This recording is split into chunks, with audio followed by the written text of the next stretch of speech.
Welcome to the NWO Sports Podcast. Here's your host, Logan Bailey. Welcome to the NWO Sports Podcast, brought to you by primary sponsor BSN Sports. I'm your host, Logan Bailey, joined today by AJ Fairchild and Tony Fairchild. Unfortunately, Keith Brown, he's a little bit under the weather, so he can't join us here tonight. So definitely be missing him. He's a key component to our podcast. So, guys, it is week number 12 officially, round number 2 of the playoffs. So a lot of exciting football last week, which we'll get into some game recaps. But what are your thoughts going into this week?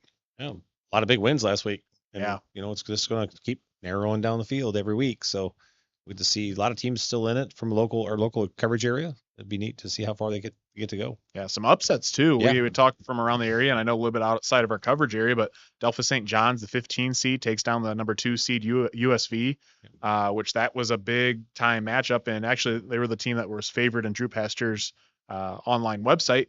But I think this year we might have seen a little bit more upsets from around the area. So I thought that was kind of intriguing to see, considering the whole 16-team playoff format has been hotly discussed over the last couple of weeks. And so, yeah, pretty interesting to see. Say, looking at some of the scores from last week, there were only 3 games, I think, that were within 2 scores. Everything else was 3 or more scores. Blowout. I mean, there were a lot of like 35 or more to 0 to 8, like just absolute blowouts last week.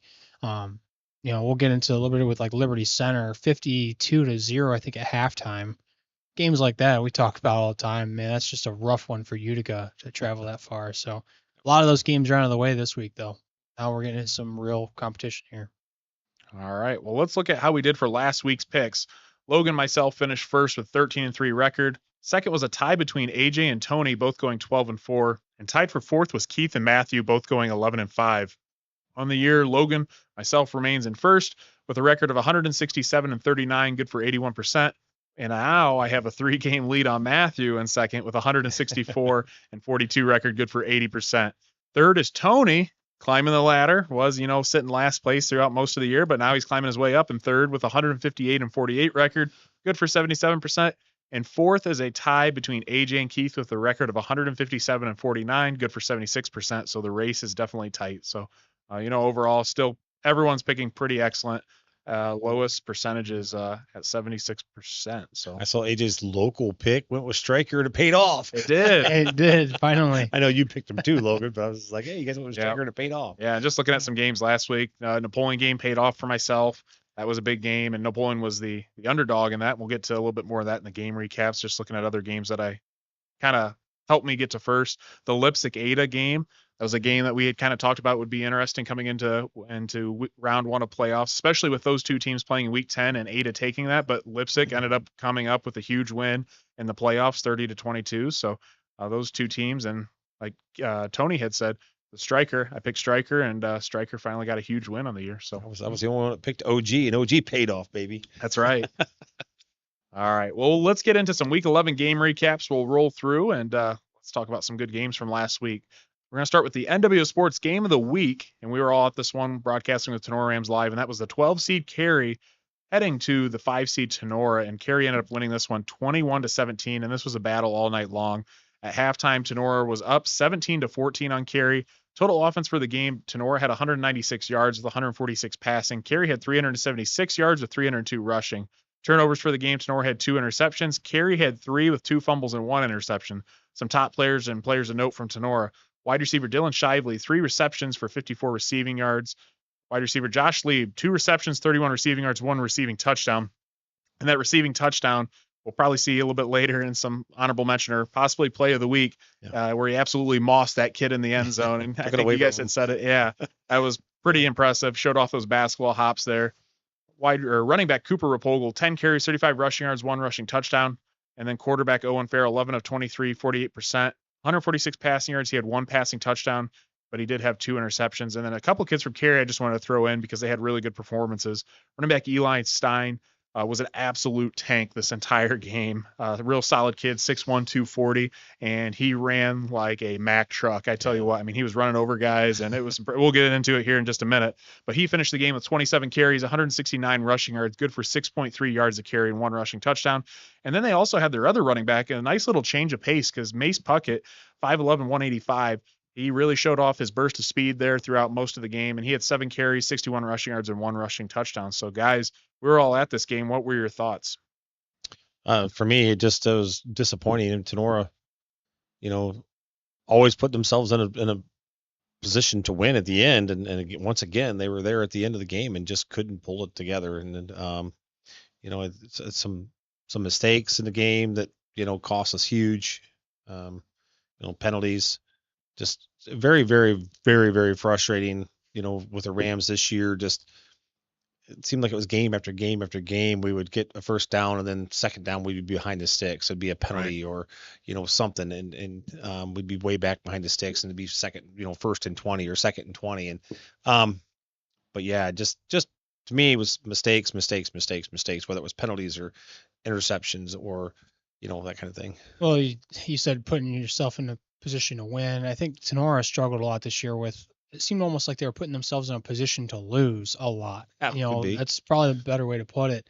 There were a lot of situations they probably shouldn't have been in to begin with, let alone having to fight at the end to win the game. True. We saw that several times, but they had an opportunity where they had about a 48-yard run with I believe it was Shively runs 48-yard breakaway and gets tackled on the 2nd yard or the 2-yard line and gets called back for holding. It's like, guys, come on, you gotta hold off on these penalties a little bit. They had another one there, was called back, and I'm not even sure what that one was. They motioned like it was a false start or illegal motion, but it should have been blown dead. It was a illegal formation, which is not blown dead.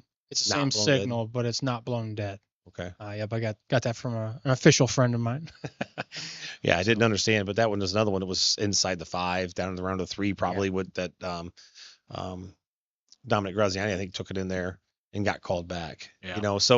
Rams had the ball, basically you want to say it that way, twice inside the 5, and neither one of them counted. So, shooting themselves in the foot. You're in a playoff game, man. You can't do that kind of stuff. Yeah. Simple. I mean, that's the team at the end of the day that makes the least amount of mistakes is the team that wins. And, Tenora was in this game. They were leading at half, and you look, and they did a great job at forcing turnovers from Carey on the defensive side of the ball. The stat that really caught my eye was Carey had 376 yards of offense at the end of the game. I mean, which we knew they were driving, but what the defense did a really good job is forcing turnovers. With guys like Stein, 240 pounds. I mean, we were talking about all night they had to tackle low, and when the Ram defenders did not, I mean, they paid the price for it. But they did a really good job. The first guy got to the running back, and, he'd wrap up low, but the second and third guy were in there trying to punch the ball out here and there, and it forced 2 fumbles throughout the game. So I thought that was something that they did very well, is forcing the turnovers.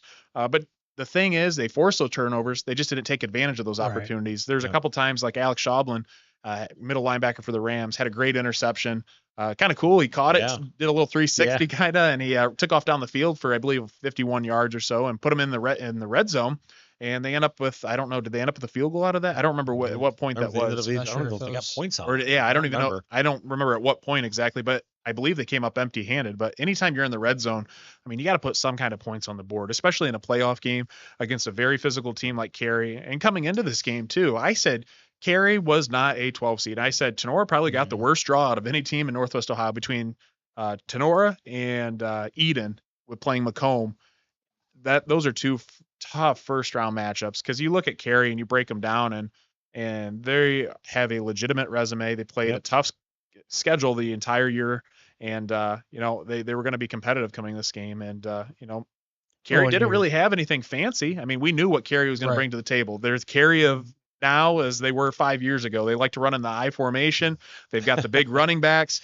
Heck, they even lead block with their quarterback too. Yeah. That was something too that I just think is so crazy. The toss plays where he tosses the play, he pivots, and then he's the lead blocker leading through the A or B gap, and it's just incredible. So the I formation with the all 3 backs stacked up right behind the quarterback. The lead back is literally 240.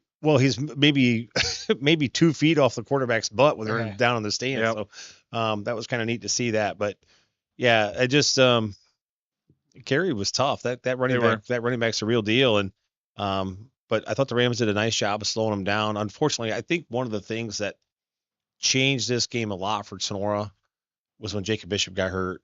We didn't have him defensively. He happened right before halftime. Taped up his foot. Didn't have him.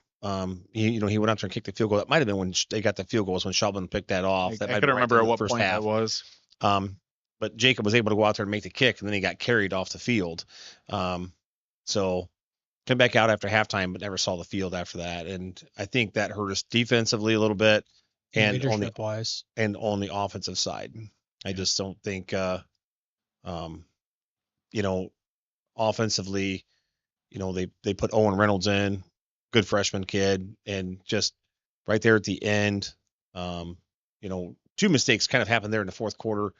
Owen Farrell throwing back across his body into traffic where I think, Jacob probably sits down in the zone there and sits down in between.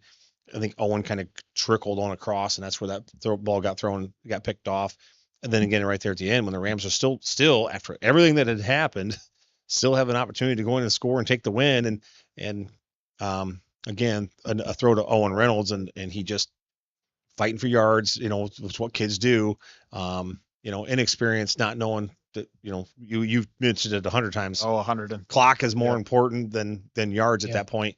If he catches that ball and continues across and gets out of bounds, it's second down with probably 17 seconds on the clock. Same position in the field. I mean, that's an additional 2 to 3 plays you could run easily. So now we at least got 2 shots at it. Well, they had to run up really quick because they didn't have any timeouts. Had to run up and spike it with 6 seconds on the clock, I think it was. Yeah. So now, and it's fourth down. So, because that was third down. So now it's fourth down. So now you've got 1 shot, and just some inexperience, versus freshman versus having that senior Jacob Bishop in there may have impacted those couple plays. Yeah, no, I agree. And one other thing I wanted to touch on is I thought Carey's defensive game plan was actually pretty well thought. And, that's exactly what I would have ran against Sonora. And coming into this game, Tenor had kind of struggled to rush the ball. In this game, they finished with 50 rushing yards, but Carey didn't do anything fancy. You know what they did? They rushed only 3 or 4, and they were still putting pressure on Tenor because they knew, the offensive line was a little bit suspect there to, giving up pressure and sacks and such. And they still got to the quarterback and sacked him, which that was one thing. And what they did is they just dropped everyone back into coverage, and they dared Tenor to run the football. And I mean, a lot of those, were coverage sacks too, because there's just no one open down the field. I would have liked to maybe see Tenor attack the flats a little bit more, especially with them, with them dropping everything up and not letting anyone over top. So I thought Carey's defense was pretty solid when it came to that. So that's kind of my thoughts. Yeah, absolutely. Yeah, one other thing is, we started talking about it right at the game time was, Tenor needs to just play a 6-man front and dare Carey to throw the ball, and threw it the second play of the game and threw a 64-yard touchdown pass. I think it was. So, maybe that didn't work out so well. During the broadcast, it was funny because, I think we had literally just talked about that. And what do you know? They end up throwing it deep and they connect for a touchdown. And we're like, well, that sure kept Sonora honest on the defensive side of the ball. Absolutely. So, but overall, I mean, it was a good game. Carey's a solid team, and it was just a good overall football team by both. Yeah, it's exactly exactly what we thought it was going to be. I mean, that's why you flipped the coin last week, right? Yeah, seriously. I guess fate wasn't on Tenora's side. Geez, that's what I was teasing around. I said for there to be a coin there last week on the podcast, and I had talked about a coin flip, and it ended up in Tenora's favor. Yeah. I mean, guess things didn't roll their way. So burned up all the luck right there with the coin toss. Yeah, right. No kidding. It's 2 years in a row with Sonora, first round playoff loss right at the end of the game. It's frustrating. It's disappointing. But very, very, very, very great career for that senior class. Like I said, we said 3 GMC championships. Yep. Yeah. Great career for those guys. And a bunch of great kids too. Yep. All right, let's move on to the next game. This game was pretty exciting if you're a Napoleon fan, and that's Napoleon at Clearview. The 13 seed Napoleon traveled to Clearview, and this game was, I believe, just a little bit over 2 hours one-way drive for Napoleon. They ended up winning 49-0, and Napoleon was all gas, no brakes. And like I said, they played to the potential we all know Napoleon was capable of. So they did an excellent job this game. At halftime, Napoleon was up 40-0. Total offense, Napoleon had 327 yards with 246 passing. Clearview, had 152 yards with 98 rushing. Turnover battle, Napoleon had 0. Napoleon forced 4 Clearview turnovers, 2 fumbles and 2 interceptions. So offense, defense were firing on all cylinders for the Wildcats. Some top players for Napoleon. Quarterback Owen Espinoza. And again, this kid just lit up the scoreboard passing the football. 12 of 18, 67% completion percentage, 246 passing yards. Get this, 5 passing touchdowns for the game. Unbelievable.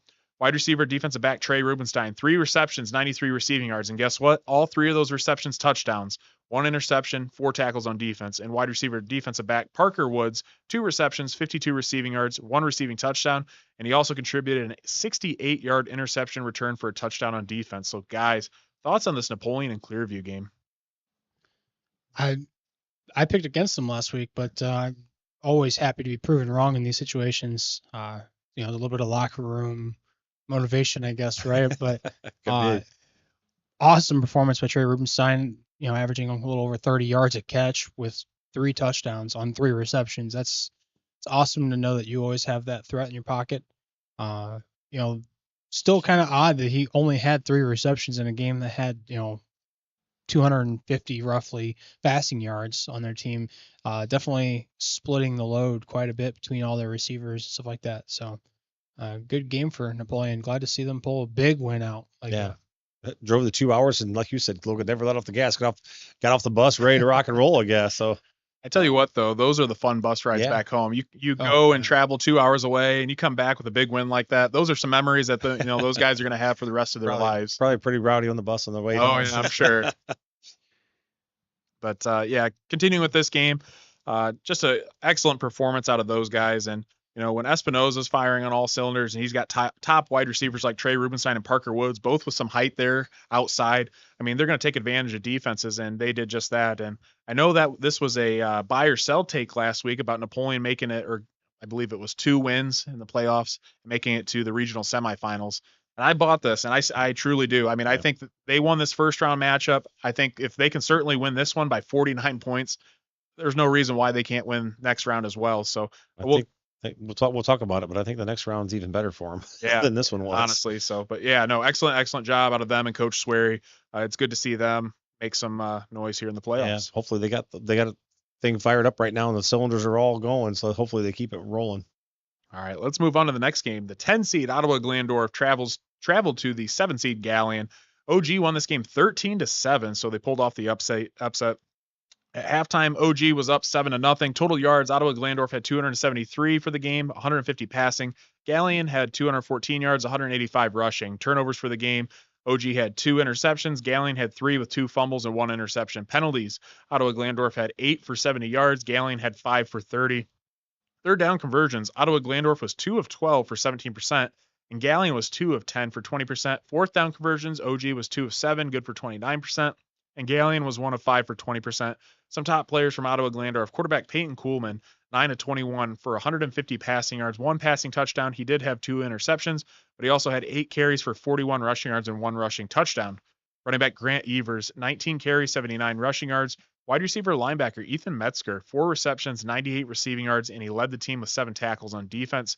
And wide receiver Dane Dooling, 3 receptions, 36 receiving yards, and 1 receiving touchdown. So, guys, thoughts on the Titans' big first-round win against the 7 seed Galleon? They're another team that's been playing well. I mean, playing well lately. Of course, they come out of the WBL, which is a tough conference, and but yeah, just been playing really well. And when you can force fumbles and interceptions, things can go well for you. But just happy to see him, get that W. Yeah, we knew going into this game, OG's defense was one of the tops in the WBL, and that's the thing too. And we saw it with Delphos St. John's playing in the MAC. When you play in these conferences like the WBL, the MAC, these teams are hardened and they're battle tested throughout the season. Whether their record shows it or not. And OG certainly showed that tonight or at this game here, holding Galleon just to 7 points. I think that's the thing with OG going forward. If they can put some points on the board, if they can score at least 14 to 21 points, I think they're going to win a lot of ball games because their defense is one of the best around in Northwest Ohio.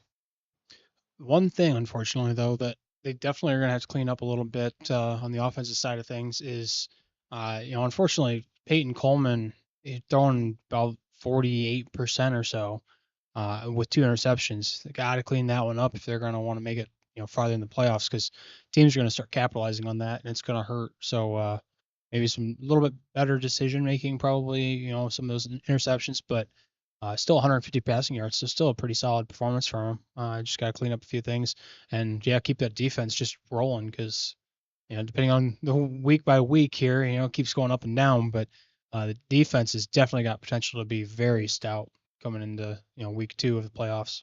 Yeah, I mean, when you look at Napoleon's schedule, we always kind of joke around, they lost, win. But you look at their losses, very good Liberty Benton team would start off the season. Then they lost to Wapakoneta, lost to St. Mary's, lost to Van Wert, and their other loss was to Defiance, who's still in the playoffs. Right. So, I mean, Liberty Benton's in, Wapakoneta's in, Defiance is still in. So you're looking at some very good teams that they lost to. So it wasn't like they lost to to slouches.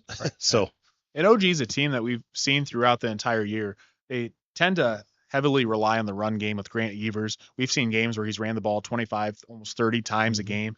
This game, he only gets 19 carries, 79 rushing yards. So, Gallen kind of kept them in check in terms of the running game, but Peyton Coleman stepped up. He's able to get a passing touchdown, and he ended up running the ball a little bit too and ran it successfully. So I think that's goes to show, and we continue to talk about this. When you make deep playoff runs, you've got to be multiple and you got to be dynamic in terms of your offense because teams are going to keep you in check. If we've seen like the prime example, we see with Liberty Center, even Liberty Center, who runs the ball probably 75 or not even that 90% of the time.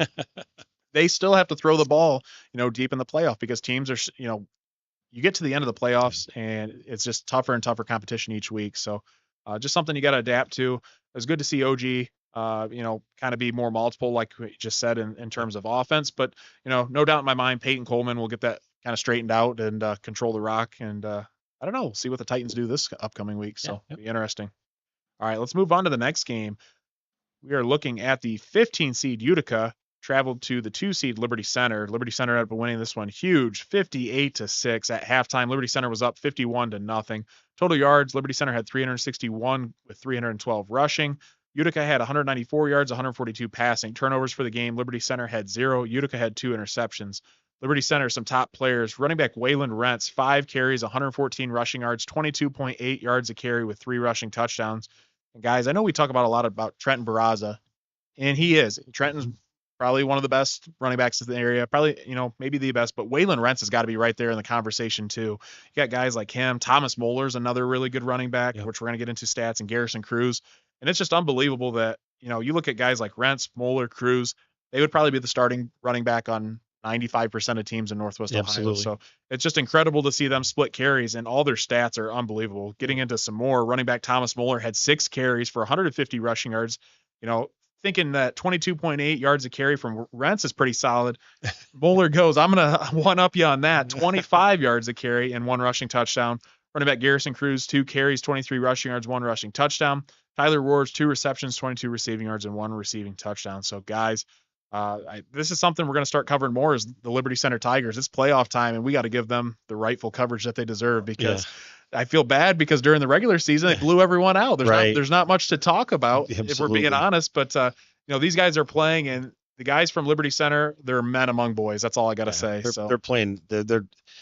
I was just talking to this with somebody at work today. When you look at Liberty Center, and I remember, 2 years ago, we're like, man, they're going to lose a lot. It's going to be tough for them to rebuild, and they came right back last year, never missed a beat, went to the state championship game. Unfortunately, didn't come away with a win. Then man, they're losing a bunch of people, they're going, and here we are talking about them again, men against boys. They're just dominating people in every aspect. When you come out, Thomas Moeller scores on the first offensive play from scrimmage, takes it 94 yards for a touchdown. They're up 51-0 at halftime. This is a playoff game, and I understand it's 15 versus a 2, but you're up 51-0 at half. Just everything was going right for them. And talk about making a statement coming into playoffs. I mean, putting up numbers like that's wild. You mentioned Tyler Rohr's 2 receptions, 22 yards. Well, last year, if you remember right, he had 3 carries for 109 yards. It was last week or the week before. Yeah, he was rushing the ball, so I don't know there, but Liberty Center looks really, really good. Just looking forward to getting to watch them play coming up. And they put up 312 rushing yards out of their 361, so obviously, definitely still rely on that rushing game. Which why not? It's crushing teams to do it. You got 3 very, very stout running backs, and if they were either of these guys were the lone running back on their team, they might be putting up numbers like Trenton Barraza, like you said. They might be right there in that conversation, but they're splitting carries 3 ways for half a game. Yep. They're only getting single-digit carries because they're not even in the game for the second That's something half. I mentioned to you guys earlier. Waylon Rentz, have you seen the kid? That's a solid kid right there. Yeah. And not only that, but I believe he was on some of the state relay teams that they had too. So not only is he's a good built kid, a strong kid, but he can run, and he can run fast too. I mean, he's got that track speed, and he really shows it off on the football field. Well, I showed you that video where he just literally sheds off a blocker. Sheds off a blocker like he was smacking on a 5-year-old or something. That's what you want to see out of your players. And Liberty Center is the definition of hard physical football. Yeah. I mean, those kids play to the end of the whistle and then some, a lot of times. So They're coached very well, and they've got a grit and determination, like unlike many others in the area. It's one of those that's kind of, I'm not going to compare them to Marion local, but they're getting to that point where they're just, success is breeding success. Kids are hungry. Everybody, once you get a taste of it, you want more of it. And I think that's starting to breed really heavy at Liberty Center. More and more kids are wanting to be a part of that success. Yeah. So every year, I think you're just going to continue to see it. They're going to graduate kids, and more kids are just going to step in. I mean, their numbers are up the highest that I believe they ever have been in the 70s, low 70s. Yep. Is that what? I think it was 71 or 72. High 60s, 60s or 70s, which is incredible. But I really think that that 2023 season last year, I mean, I know Liberty's had success, but I think that's almost kind of opening a new chapter with them making the state championship the first time since 1997 or 98. Like I don't believe that they've made it that far since then, but I feel like that's just kind of opening a new chapter in the book in terms of, kind of another revitalization of the program and getting kids interested and, not only, not saying that they didn't have that before, but I think it's just an extra boost. And man, I mean, Liberty Center is getting scary. I tell you what. Yeah, one of the things they do there that I like, we've talked about this before, is they put their names in the back of the jerseys, and the freshmen don't get their names in the back of the jerseys yet. So it's easy to see who. I like that tradition a lot. Yeah, that's really neat. You got to kind of earn your name, and I like that. So that keeps kids interested. Like, I want my name on my jersey. So it makes them want to come out their sophomore year kind of thing. So no, I think that's really cool. I mean, out of my entire football career, I never played with, and I know obviously it's about the team, but how cool is it to get your name on the back of your jersey? Right. Because my entire career from high school all the way to college. Never had name on the back of the jersey, and now I leave and I'm gone 2 years. Finley gets their names on the back of the jersey, so I had to laugh about that. But yeah, no, I think that's a really cool tradition. I think they're probably the only ones from our coverage area that have their name on the back of their jersey. If I'm being honest, might be. I don't think anyone else has it, so it's something special too. Yep. Which, going back to the rebuilding constantly or reloading, I guess is a better way to put it. Liberty Center is so scary because it's not like they're riding a generational talent right now. Some teams that we've covered in the last 2 or 3 years here, they've been riding a senior class through. That's what's getting them through. But I mean, Garrison Cruz is a sophomore. Some of these guys are young. They're just continuing the trend. They're not, riding the coattails of bigger athletes. They're creating their own destiny, and it's going to continue to happen. I know some guys that one of my good friends, he's got a kid that's 7th or 8th grade right now. I think he's 7th grade. That's a big kid, going to be a very fierce lineman. So they've got people coming up through the junior high program that's going to continue this trend for a couple of more years at least. I think that's scary. That's always the question. How are they going to reload? And we're like, how are you going to replace the Cruz triplets? Well, you replace them with Rentz, Moeller, and then their younger brother, Garrison Cruz. Exactly. How are you going to replace Lane and Bachman? You got guys like Stephen Brogan, Xander Zider. Tyler Lay is solid on the offensive line. I mean, the list goes on. Hunter Spangler. I mean, there's so many great guys, and they just keep replacing and replacing and replacing. So, I mean, it's one of those things that I agree with you, AJ. I mean, some of these teams, you get these generational talents, whether it be players or classes, and then they kind of go through their spurts. But Liberty, it's just like they keep going up and up and up every single year. So it's one of those things that they're becoming one of the dominant forces of, smaller school powerhouse football in the state of Ohio. All right, let's move on to the next game. We're looking at the 16 seed North Baltimore traveling to the 1 seed Columbus Grove. Columbus Grove won this one big, 42-8. At halftime, Columbus Grove was up 35-0. Total offense, Columbus Grove had 307 yards, 234 rushing. North Baltimore had 140 with 94 rushing. Turnover battle, Columbus Grove had 2 with 1 fumble and 1 interception. North Baltimore had 4 interceptions and 1 fumble. And we talk about that nasty defense Columbus Grove has, and they are just a turnover machine. Hopefully they have some kind of turnover chain like you see some of these college teams. Miami, I think, has one, so they need to be celebrating or something. I'm sure they are, because, I mean, their defense probably creates the most turnovers out of anyone, again, in our coverage area too. So every single game you see, their defense is creating 4 turnovers, 3 turnovers, 5 turnovers. What was it? Patrick Henry, they had like 5 or 6 turnovers against a quality opponent. So just tearing it up over there in Columbus Grove. So some top players from the Bulldogs. Running back Trent Barraza, 16 carries, 185 rushing yards, good for 11.6 yards a carry with 4 rushing touchdowns. Quarterback Kyle Hopkins, 5 of 8, 63%, 73 passing yards with 2 passing touchdowns. He did have 1 interception. Tight end Brady Basinger, 3 receptions, 33 receiving yards, 1 receiving touchdown. And wide receiver Gavin Baxter, 2 receptions, 40 receiving yards, 1 receiving touchdown. So, guys, what are your thoughts on the North Baltimore at Columbus Grove game?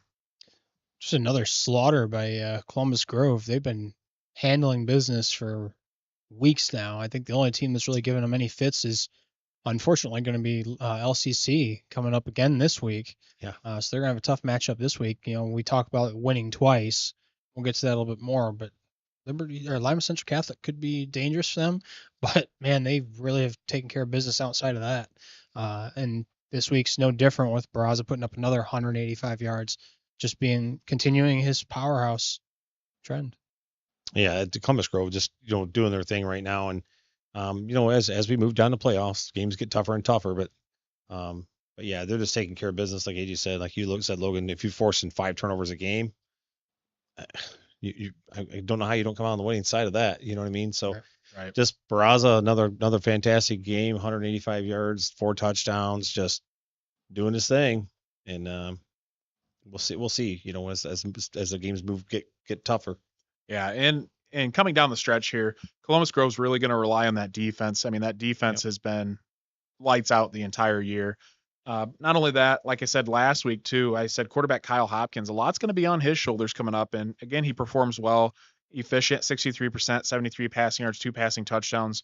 He did have a 1 interception. So I think if they can continue to limit the turnovers from the quarterback position, and obviously a guy like Kyle Hopkins, he was one of their top wide receivers through, I believe, week 4 or 5 of the season. And then he makes the switch, and they went through it a couple different quarterbacks, and he ended up landing the starting job with Landon Best going down, but really has done a terrific job. And like I said, I think their success in the postseason deep is going to rely on Kyle Hopkins, and it's going to rely on the defense, because they got to kind of lean on those guys.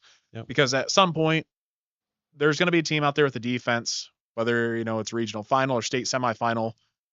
Not regional final. I'm thinking state semifinal or state championship, because I think they have the potential for that. Right. They're going to run into the Buzz Grinder possibly and Marion Local, and they're going to really kind of shut that run game down. I would think so. So I think they got to rely on some other outlets, and we'll see how they kind of work that out. But I'm excited to see Grove's deep run.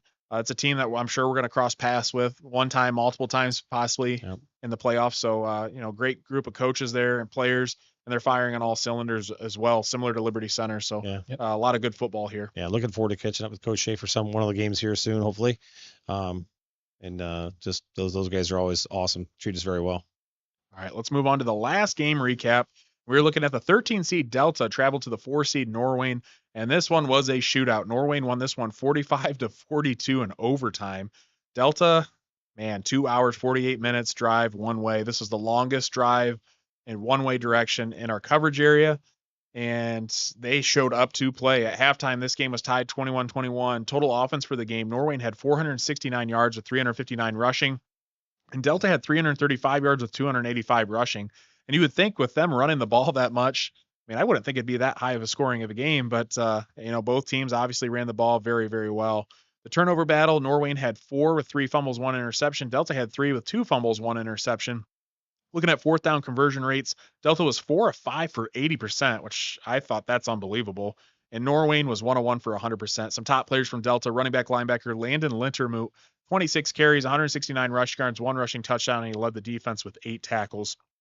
Running back Marcus Nagel, 18 carries, 81 rushing yards. He had 2 rushing touchdowns, 2 receptions for 42 receiving yards, 1 receiving touchdown, and 3 total touchdowns for the game. Quarterback Emmerich Fries, 3 of 4 for 50 passing yards, 1 passing touchdown. He did have 1 interception. And running back Gunnar Taylor, 9 carries, 16 rushing yards, and 1 rushing touchdown. So, guys, thoughts on the Delta at Norwayne game? Thought Coach Vickers was going to get out the magic wand and whip out another, play that wizard thing again and pull a win away from a dominant team. And then unfortunately couldn't pull it off in overtime. But I tell you what, that was a nice run by Delta to get to where they were at and almost pull off that first round win. Yeah, almost pulled off a big upset. Realistically, I don't think a whole lot of teams really expected them to travel 2.5 hours and then go pull off a game like this. Napoleon pulled it off, which was a crazy outcome, but Delta almost did the exact same thing. But man, that's a lot of yards for a game. Almost a little over 450 for Norwayne and closing in on 350 for Delta it's a lot of football to watch. Talk about running the ball a lot, but the fact they had the time to run the ball that much, it really speaks volumes for them. Combined 87 points for the game too. Yeah, and combined 600 yards rushing. You just kind of said it's crazy to see Delta being 4 or 5 on fourth downs, you don't ever see teams go for it 5 times on fourth down in a single game. So for them to get 4 of the 5, that's awesome. Unfortunately, it didn't end up helping them win the game, but definitely probably kept it close. 7 combined turnovers and still scored 40 points apiece. You know what I mean? Just crazy game, and had to be exciting to be there. But unfortunately, Delta couldn't pull it off. Yeah, and this game was won in overtime from a Norwayne Parker Metzger 39-yard field goal. And, that's definitely not easy to make in a high stressful situation like that when the game's on the line. So, credit to that kid there, because we've seen it time and time and again. Sometimes, a lot of times those are missed because it's hard. I mean, in high school to see a kid make I would say probably 30 to 40-yard field goal or plus. I mean, you don't see that very often. So that's where Tony, you always like to bring up special teams. And there you go. Special teams won this game again, right at the very end in the wire. So, again, Delta overall, great season, considering last year where they were at and the point, I believe they didn't have a winning season last year. I think they were 4-6, I think is what we looked at. Because I always get them and Evergreen mixed up from last year, but, did not have the success that they've had this season. So it's good to see Coach Vickers back. They're doing really good things. They've got a lot of young talent. So I think Delta's going to hang around for the next couple of years for sure. So I'm excited to see what they do here next year under year number 2 on the, another round with Coach Vickers. So. All right. Well, we're going to take a break to hear from our sponsors. We'll be right back with the next segment.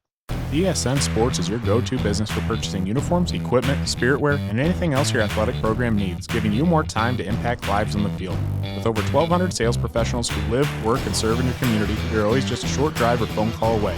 Be sure to give your local sales rep and Jim Garris a call for any of your athletic supply needs. Optimal Performance Fitness is your go-to gym in Northwest Ohio, providing group fitness classes, personal training, and sports performance sessions for area athletes.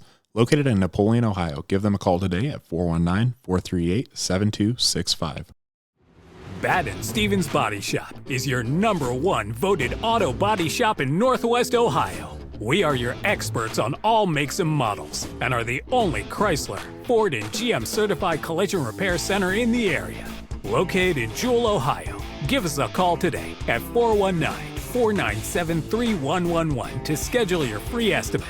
Come check out the Baden Stevens Body Shop difference. Titan GPS delivers technological superiority and improved player performance through wearable GPS made for high school football and strength and conditioning programs. From speed training to athlete recruit to workload enhancement, Titan is the easy-to-use yet comprehensive GPS tool to get it done. There's no minimum to get started, and Titan will walk you through every step to success. Message us on X Titan Sensor to learn more and get in touch. Back on the NWO Sports Podcast, and we're on to Play of the Week, sponsored by Titan Sports. Titan Sports offers revolutionary wearable GPS technology for high school football and strength and conditioning programs, giving you all the metrics to get the most out of your athlete. This week, we had numerous great plays sent in, and we're going to continue to get them, especially being playoff time. Let's take a look at some great plays and honorable mention selections from Northwest Ohio area. Check them out right here. The Rough Rider season right here. 40 seconds remaining. 4th down, and we'll call it 20 in the ball game. He's wide to the right. Meinerdink's going to launch it up. He's got Parker Beam there. He's got it! He's got it! Gosh! Touchdown, Riders! Oh my! Touchdown, Riders! A Jackalope Stash touchdown! Unbelievable! Oh my God! They're going nuts!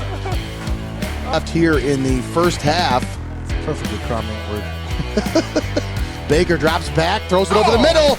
Wide open man at the 50, to the 40, 30, 25, 20, 15, 10, 5, and touchdown! Carter Gibson. A 73-yard touchdown pass. And I'll tell you what, that was all Gibson. He did that. He did the work after the catch there.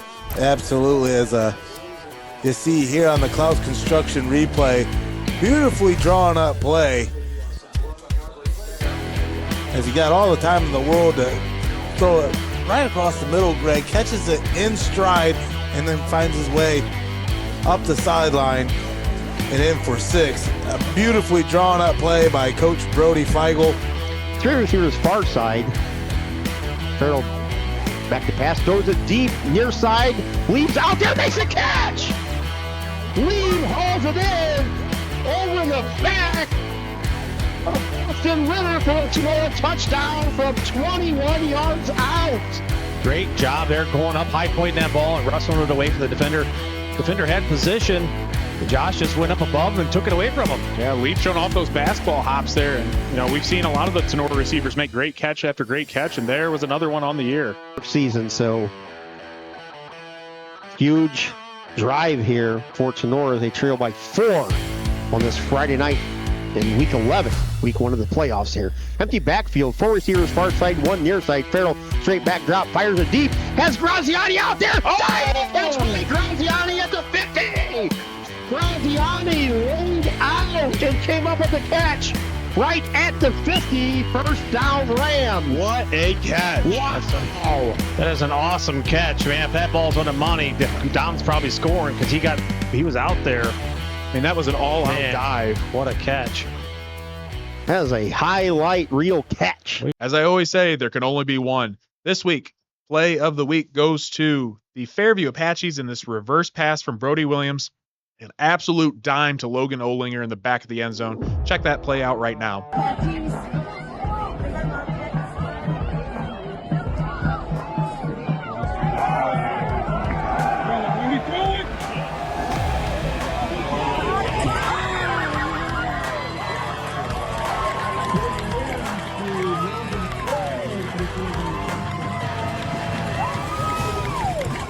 I tell you what, though, if you want to see some exciting offense, go watch a Doug Rake's offense and the Fairview Apaches play. And I keep thinking back to a phrase my head coach in college, Coach Rob Keys for the Oilers. He's now down at Ohio State as a special teams analyst. But, his motto was, we're going to go into every game. We're going to shoot all the bullets in the gun, and then we're going to throw the gun at you too. And that's what Coach Rakes does, and I absolutely love it because, they're going to throw trick plays at you. They're going to give you everything that they have in their arsenal to come out with a win. And I really like that motto, and that's what Coach Rakes and the offense of the Apaches does well. But, guys, thoughts on this excellent play from Brody Williams to Logan Olinger? And just a sweet play. Nice little trick play. Nice. You looked like it was going to be a reverse, and then ended up being a pass. So. Yeah. Williams showing off that cannon, though, too. Yeah. Again, I believe, I don't remember if he had another pass. I think he had that fake punt pass as well, too. Oh, that might, yeah. Right up the whip. So, he's just been a huge weapon for them. So, I don't know. I'm telling you what, opponents got to keep eyes on Williams and Olinger because those guys are always making big plays, whether it be trick plays or traditional, just great diving catches or burning guys deep. And, those are great guys to have. And Fairview's got so many good athletes. And, 4 or 5 quality receivers, really. And, honestly, they could all probably be deserving of, first or second team GMC, but obviously that's not going to happen. Yep. But that offense is absolutely loaded. And I'm excited to eventually see them play here. So congratulations again to the Fairview Apaches. And again, this play from Brody Williams to Logan Olinger in the back of the end zone on this trick play. So thanks again to Titan Sports for sponsoring the play of the week. All right, guys, we're on to player of the week from week 11. Thanks to BSN Sports. I'm going to roll through the list of some nominees who made the final cut, and then we'll kind of discuss who was kind of catching our eye for potential, who was in the running for player of the week. So let's start. Defiance running back Anthony Wilder, Napoleon quarterback Owen Espinoza, Napoleon wide receiver defensive back Trey Rubenstein, Liberty Center running back Waylon Rentz, the Liberty Center offensive line, Delta running back linebacker Landon Lintermoot, Delta running back Marcus Noggle, quarterback from the Patrick Henry Patriots Lincoln Krieger, Fairview wide receiver defensive back Logan Olinger, Columbus Grove running back Trent Barraza, Lipset quarterback Mark Kirkendall, and Strikers Jacob Myers. Guys, who are you looking at for player of the week? One person that caught my eye is Lincoln Krieger from PH. Getting a big win down there. Went 7 of 9, 78%. Did it on both sides of the ball. Did it throwing, with his arm and with his legs. He passed for 153 yards, ran for 107 yards, scored 4 total touchdowns. That's an impressive game and a way to be a leader. I'm going to talk about somebody from Lipsick here, Mark Kirkendall. Big game from him, facing off against Ada 2 weeks in a row. And this time he comes out on top with 228 yards passing with a couple touchdowns in there to help upset against Ada. Obviously they lost to the week before. So we talk about it's hard to win hard to win twice against a team. And in this case, Lipsick comes out on top of Ada. So thanks in part big time to Mark Kirkendall. Yeah, just a quick comment on that too. I know we talked to the Eden boys last week, and we talked about, I think you had questioned Kyler Sapp and the quarterback on his film study. Well, nothing better than film study than actually playing the team the week before. So I'm sure Mark Kirkendall was definitely dialed in for that game, and they ended up winning it. So an impressive performance out of him. But after some discussion, we decided we're going to go with Napoleon quarterback Owen Espinoza. Huge win for the Wildcats. He had 5 passing touchdowns, ended up with a win, 12 of 18, 67%. Again, there's a reason why he's the career leader in passing yards at Napoleon High School, and that's something to definitely carry.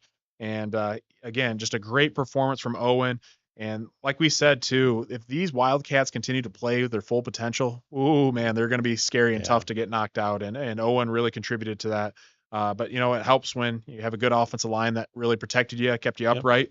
And then you got receivers like Trey Rubenstein and Parker Woods and company tearing things up, and you get the ball to them. So very efficient from all those guys from Napoleon. But at the end of the day, Napoleon quarterback Owen Espinoza is going to get the Player of the Week for Week 11. So Player of the Week will receive NWO Sports gear courtesy of BSN Sports. Again, we'd like to thank sales rep Jim Garris and Rob Held for being great supporters of coverage for athletics in Northwest Ohio. So be sure to check out BSN Sports.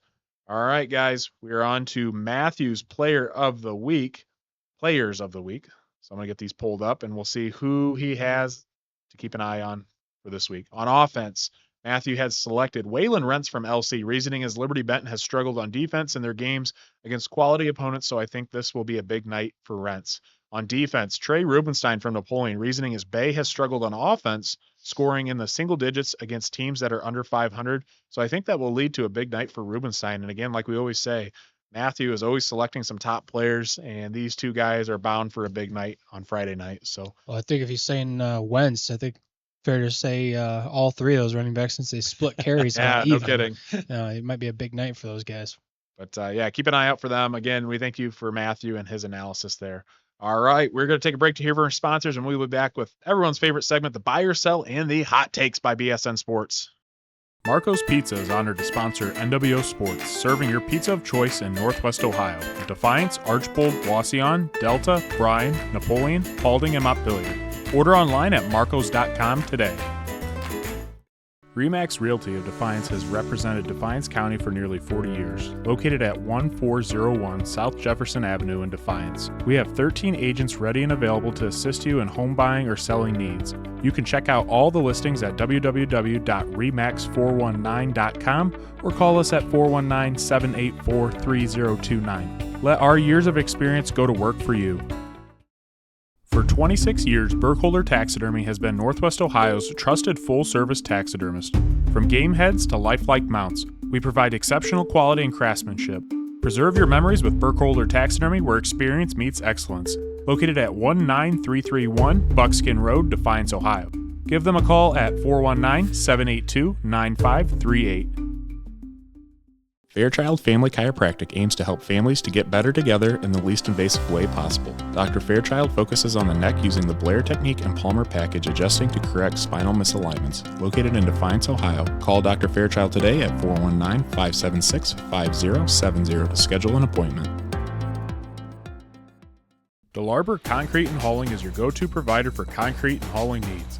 Flat work, pole barn floors, driveways, and patios. Hauling services for stone, mulch, and dirt. Call Josh for your free estimate at 419-576-0401. Jimenez Basketball Academy strives to create an atmosphere to cultivate basketball fundamentals in Northwest Ohio youth athletes, offering one-on-one sessions, group sessions, speed and agility training, and much more. Located in Pettisville, Ohio, call Coach Jesse today at 419-551-8105. Check out Tenora Rams Live. Live events broadcast on YouTube and post-game results, articles, schedules, and more can all be found on tenorarams.com. Feel free to look up their Twitter, Facebook, and Instagram pages as well. Northwest Ohio Basketball hosts premier basketball tournaments for boys in grades 3 to 8 in the area. Upcoming tournaments are right around the corner. Give them a call today at 419-283-5296 or check out their website at nwoball.com. The Drop Zone Pizzeria is the #1 voted pizza restaurant in the region. Check them out for pizza, wings, subs, and more. Located in Ayersville and Stryker, or ask them about their traveling food trailer. Truland Equipment and Salesman Lauren Brown are your go-to for John Deere equipment in Archbold, Ohio. Mowers, compact tractors, skid loaders, and more. Your sales expert on commercial turf and CCE sales. Give Lauren a call today at 419-445-1565. Looking to remodel or expand your home? Building with Faith Construction specializes in quality remodeling services and additions to make your dream space a reality. From general construction to detailed renovations. Trust Building with Faith to bring experience, reliability, and craftsmanship to every project. Give them a call today at 419-980-8850.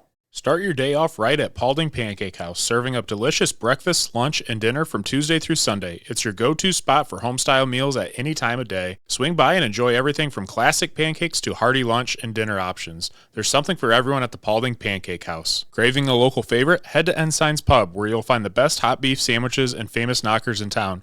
Whether you're celebrating after the big game or just need a great meal, Ensign's has you covered. Stop by for great food, cold drinks, and good company. Located on 611 Ottawa Avenue in Defiance, open Tuesday through Saturday. Back on the NWO Sports Podcast, and we are on to the buy or sell segment. So again, buy or sell is where we buy, where we agree with the statement, or we sell and we disagree. So a little bit different twist on the hot takes, but again, we have a lot of fun. Just kind of look at some different statements that are brought to us. So we'll get things started here, and we'll see who we want to start with. So the first buy or sell is Patrick Henry blows out Carey. Liberty Center beats Liberty Benton in a close game, and Napoleon gets knocked out by Bay. So that's a bold statement. Let's go with Tony first. Buying or selling? Sell. Why are you selling? I think Napoleon knocks out Bay. Oh, okay. You think LC? I agree with the other two. I think LC beats LB in a close game. And when I think close, I don't think like by 3 points. I think it's going to be maybe not a running clock. Okay. But I think PH does take care of Carey. Again, I don't know if it's a blowout, but they're going to take care of business. For myself, I'm going to sell. I don't agree. I think the big thing for me is I think Napoleon, I think they beat Bay for one. After beating Clearview, I think they have a really good shot to win this round too. We'll get into more of that for game predictions. I think Liberty Center, I think that they get a running clock on Liberty Benton. Just going to get them pulled up here real quick for Liberty Benton. Just looking at some different teams that they played. Liberty Benton did beat Ottawa Glandorf 34-6. They lost 42-14 to Columbus Grove, which we know is pretty solid. I mean, they definitely have some quality wins, but Liberty Center is just a whole nother beast. You look at some different things here, just looking at their resume. Drew Pasteur actually has them ranked 8th in Division 5, which that's pretty impressive. And then looking at Liberty Center, has them ranked number 3 in all of Division 5. So I just think Liberty Center is a little bit more battle hardened. We saw this matchup last year, and I know these are two different teams, but still there's a lot of similarities between last year's teams and the current teams. And I got to sell on this because I don't think that's how that game goes. I think LC still gets a running clock. AJ? I'm right there with you guys. I'm going to sell. I think the only part of this that I agree with is that PH blows out Carey. After watching Carey last week, they're definitely a very beatable team. They're tough, definitely tough, but I think Patrick Henry is going to just walk in there and show them what they are made of, because I thought that Tenora doesn't really stand a chance against Patrick Henry. And I think Tenora could have very easily won against Carey with cleaning up a few mistakes.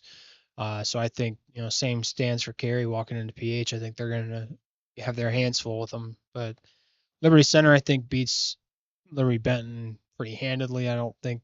May not be running clock for the first time in a while for Liberty Center, but definitely going to be a big margin. And then Napoleon, seeing how they performed against Clearview, I mean, how can you argue against them making another good run this week? So yeah, one more thing too. I know Liberty Benton, they've got some solid kids in the Elkert twins. They're pretty solid performers. The one that plays wide receiver, he's actually committed to Toledo too, and I believe he's just a junior. I think they have one more year. I'm not for certain on that, but I know they definitely have some athletes. We got a chance to see Carey play. I don't know. I mean, I think PH wins this one fairly easily, but Carey, I mean, be interesting to see how the defensive line matches up against a physical running back like the Stein boy from Carey.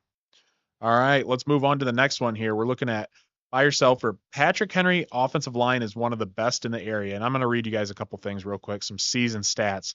On the year, Patrick Henry for the rushing game has 2,740 rushing yards, 39 rushing touchdowns on 349 attempts. Passing, they have 110 attempts, 63 completions, 1,001 passing yards. So that's for a total of 3,741 yards on the season. That's pretty solid if you ask me. And, outside their 2 losses, which came to Liberty Center and Columbus Grove, which we know those are 2 solid teams. They were last ranked in number 1 and 2 in our power rankings. Patrick Henry is a legit team, and they've got some really good kids. So I'll get things started. I think I'm going to buy. You look at some top offensive lines. First teams that come to mind, Liberty Center and Columbus Grove. But I think outside of those 2, I think Patrick Henry has got to be right there. So for that, I'm 110% buying on that. I think they're for sure within the top 3. AJ? Yeah, definitely going to buy, specifically because it says is one of the best. I don't necessarily think they are the best. Sure. But I would definitely agree with you on the top 3. They're right up there. Obviously, their offensive line isn't better than Liberty Center or Columbus Grove because they played them both and lost to them both. But outside of those 2 teams, definitely one of the best. Buy. Same thing you guys just said. They're one of the best for sure. All right, let's move on to the next one. Napoleon, Defiance, and Liberty Center will be the last area teams in the playoffs. Tony? Sell. Why are you selling? 2 teams you just mentioned, PH, Columbus Grove. Those guys will be there. Yeah, I agree. I think they'll be there longer than Defiance, Napoleon, to be honest with you. Yeah, for that, I'm going to sell too. I know Defiance and Napoleon, they both had huge wins, and that Defiance win over Bowling Green, they shut them out. And I was told by a couple people, and I heard that was probably one of the better defensive performances Defiance had ever had, and just lights out. So Defiance is kind of back on a roll. Napoleon is playing well. They're playing up to their full potential, which we had talked about in the game recaps too. So, I think they both have, decent shots at getting out of the second round. But again, I think that my favorites out of our coverage teams are Liberty Center, Patrick Henry, Columbus Grove. Not saying that the other teams can't make a run, but I think those 3 are my favorite, and for that, I have to sell. Yep, I'm right there with you guys on that. I'm going to sell, just because I think if there are only 3 teams come out of the area, it's going to be Liberty Center, Patrick Henry, and Columbus Grove. Not saying Napoleon and Defiance can't be right there with them, but you definitely cannot count those 2 teams out of the conversation. So. All right, we're moving on to the next buy or sell. Delta will be a force next year. So I'm looking at a couple things here, and obviously graduation always hits teams hard, but for the most part, like I said earlier, Delta's pretty young. I know that they lose their star running back in Landon Littermoot. He's a senior, but Eric Freese, their starting quarterback, as a freshman this year. Just going through, looking at some of their other players. Vincent Martinez is a sophomore, a running back that was getting quite a few carries for the Panthers as well. Marcus Nagel is a freshman. The kid got a lot of carries too last game. He was mentioned in some of the top players. So those are 2 guys, that are underclassmen this year. You keep going through the list. I'm just trying to see if I see a couple, other top names. But, those are some key positions, especially at the running back position where Delta really likes to run the ball a lot. But for buy or sell, I am going to buy. I don't think Delta is going away anytime soon. Again, Coach Vickers is there. In just a matter of 1 year, they have flipped things around. So I think that continues next year. And I know I'm going to say it now. I think Delta is better next year than they are this year. Oh, I'm going to quote me on that right now. AJ? This one's hard because they play in the NWAL. So what determines them being a force per se? Because, this year they had a pretty good run through the NWAL. Unfortunately, they're very significantly outmatched from Liberty Center, and I don't see that changing in the near future for Liberty Center as far as being at the top of the conference. Do I think they sit at a good 2 or 3 in the conference? I don't know. They do have some young kids, so I guess if that's what you constitute as being a force next year, I'm going to say I'll buy that. I think they could be. They might be able to give Liberty Center a little bit of a challenge next year, but this year I thought Delta was going to be a solid team, and they got steamrolled by them for the most part. So who knows? And just for comparison from last year's season to this year's season, so I know we had talked about records and we couldn't remember for sure. Delta went 3-7 last year, 1-6 in the conference. This season they go 6-5, 3-4, and they also make the playoffs. Yeah. I guess I'm gonna sell.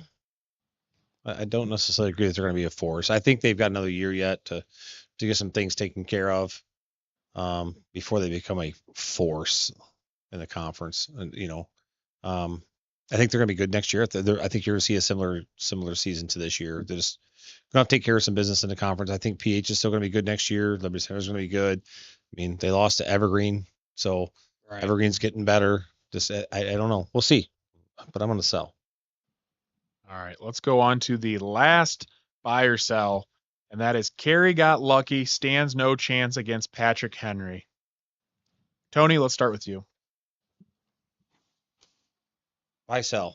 I agree with part of it. Buy sell. You got to pick one or the other. No, I agree with first part, or I buy the first, or I buy the second part, sell the first part. I don't think Carey got lucky against Sonora.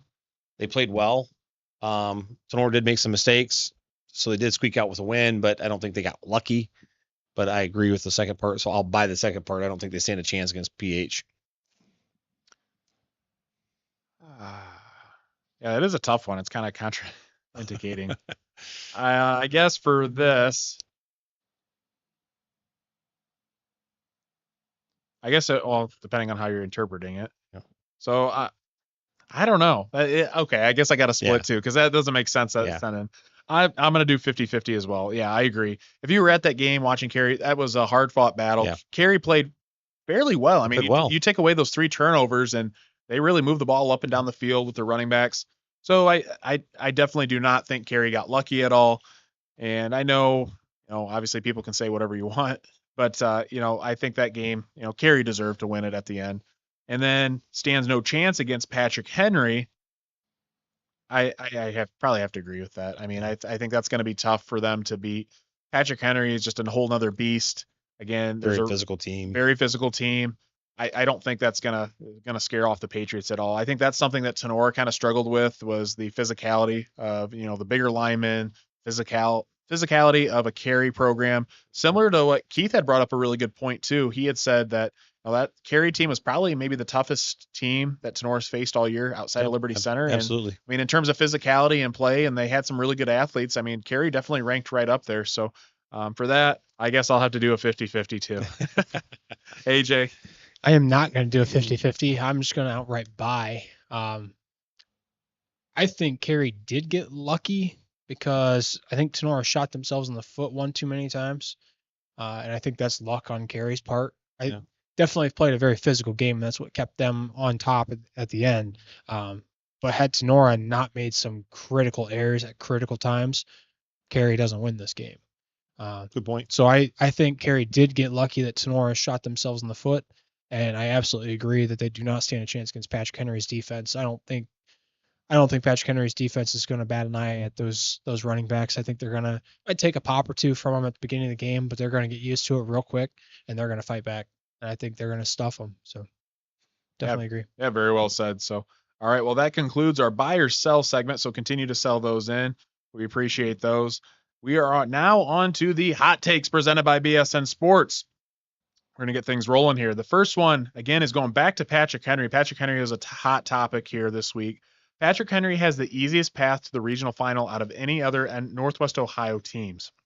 So I'm going to pull up their bracket here real quick.